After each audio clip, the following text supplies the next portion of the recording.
জুলাইয়ের ঘোষণাপত্র নিয়ে বেশ আলোচনা হয় ২০২৪ সালে। বৈষম্য বিরোধী ছাত্র আন্দোলন হঠাৎই জুলাই অভ্যুত্থানের ঘোষণা প্রকাশ করবে বলে জানিয়েছিল। তবে পরবর্তীতে এই ঘোষণাপত্র সরকার প্রকাশ করবে বলে প্রধান উপদেষ্টার প্রেস উইং থেকে জানানো হয়।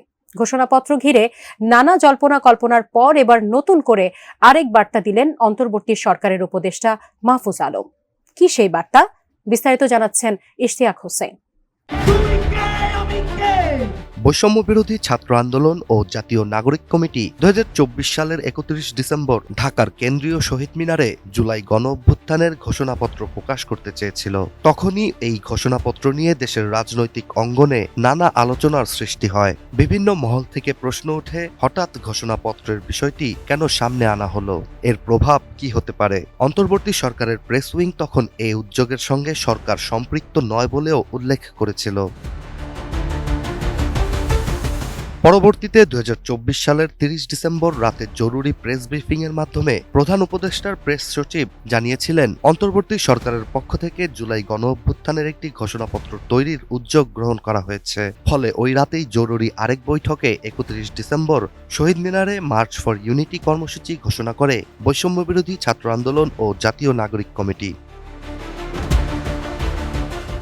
এতদিন সবার ধারণা ছিল জুলাই গণ অভ্যুত্থানের ঘোষণাপত্র অন্তর্বর্তী সরকারের পক্ষ থেকেই প্রকাশ করা হবে, যার জন্য অন্তর্বর্তী সরকারকে ২০২৫ সালের ১৫ জানুয়ারি পর্যন্ত সময় বেঁধে দিয়েছিল বৈষম্য বিরোধী ছাত্র আন্দোলন। তবে নতুন করে ঘোষণাপত্রের বিষয়ে চাঞ্চল্যকর তথ্য দিলেন উপদেষ্টা মাহফুজ আলম।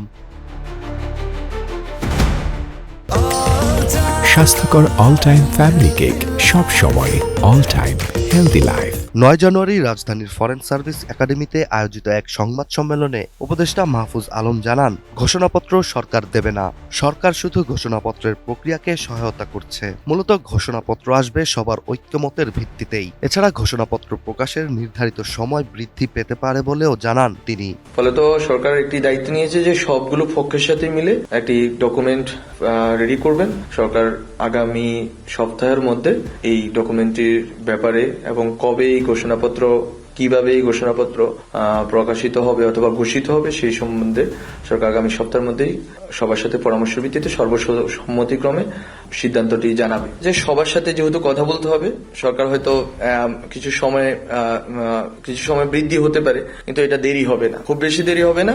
সংবাদ সম্মেলনে মাহফুজ আলম আরও জানান, জুলাই গণ অভ্যুত্থানের ঘোষণাপত্র তৈরির লক্ষ্যে রাজনৈতিক দল ও অন্যান্যদের সঙ্গে আগামী সপ্তাহে আলোচনা করতে যাচ্ছে সরকার। এই আলোচনা আগামী সপ্তাহেই শেষ হবে বলে মনে করেন অন্তর্বর্তী সরকারের এই উপদেষ্টা। এদিকে জুলাই গণ অভ্যুত্থানের ঘোষণাপত্র নিয়ে ও এটি প্রকাশে এত বিলম্ব কেন, সে বিষয়ে নতুন করে প্রশ্ন উঠতে শুরু করেছে বিভিন্ন মহলে। এছাড়া একটি ঘোষণাপত্র প্রকাশ নিয়ে এত ভিন্ন মত কেন, জানতে চান নেটিজেনরাও। Ishtiaq Hossain, ATN news.